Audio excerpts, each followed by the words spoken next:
मैं देश की जनता को, दिल्ली की जनता को, सारे विपक्षी दलों को इतना ही कहना चाहता हूं, साहब 1993 में राज्य बना, 93 से 15 तक इसी नियमों के अनुसार उस वक्त भी सर्विस केंद्र सरकार के हाथ में ही थी। मैं समझता हूं कि आप लोग समझकर ही बोले होंगे, समझते हैं, मगर पॉलिटिकली बोले होंगे, मगर मैं ऐसा समझकर बोलता हूं कि आप नहीं समझे होंगे। तो राज्य और केंद्र शासित प्रदेश और राजधानी क्षेत्र, ये संविधान में अलग अलग एंटिटी है। अब राज्य की दुहाई, अभी किसी सदस्य ने कहा कल को आप किसी भी राज्य से, भाई नहीं हो सकता।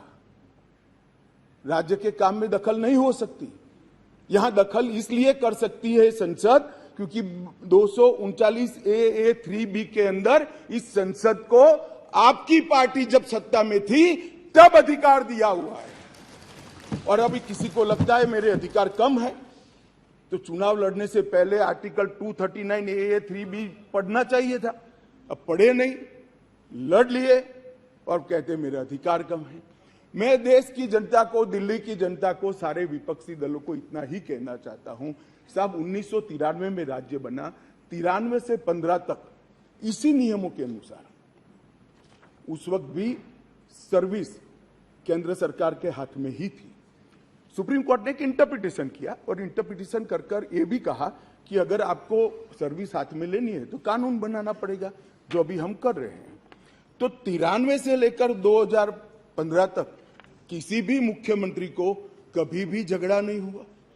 आप भी आए, हम भी आए, ऊपर हम भी थे, आप भी थे, क्योंकि झगड़ा इसलिए नहीं हुआ कि जो भी आए, मैं तो आपके वखान कर रहा हूं, अधीर रंजन जी समझिए, चाहे कांग्रेस हो या बीजेपी, जो भी आए उनका मकसद दिल्ली की जनता की सेवा करना था। अगर सेवा करनी है तो झगड़ा करने की जरूरत नहीं, मगर अधिकार चाहिए तो झगड़ा करने, और झगड़ा करने का स्वभाव ही हो तो क्या कर सकते हैं। हम तो रिसीविंग एंड पर है, भाई झगड़ लो, अब क्या कर सकते हो। आप दिल्ली की जनता ने आपको चुना है, आप झगड़ा करना चाहते हो। और रूल्स बनाने के पावर के बारे में किसी सदस्य ने कहा, मैं इतना ही कहना चाहता हूं कि रूल्स बनाने के अधिकार, जो एक्ट बनाने का जिसके पास अधिकार है उसी के पास रूल्स बनाने के अधिकार रहते हैं। एक्ट बनाने का अधिकार भारत सरकार को है तो एक्ट के रूल बनाने का अधिकार, ये बेसिक समझ का विषय है। कैबिनेट नोट का सवाल किया, इसमें भी आप इसको गलत भ्रांति खड़ी कर रहे हो। आप ध्यान से पढ़ लीजिएगा।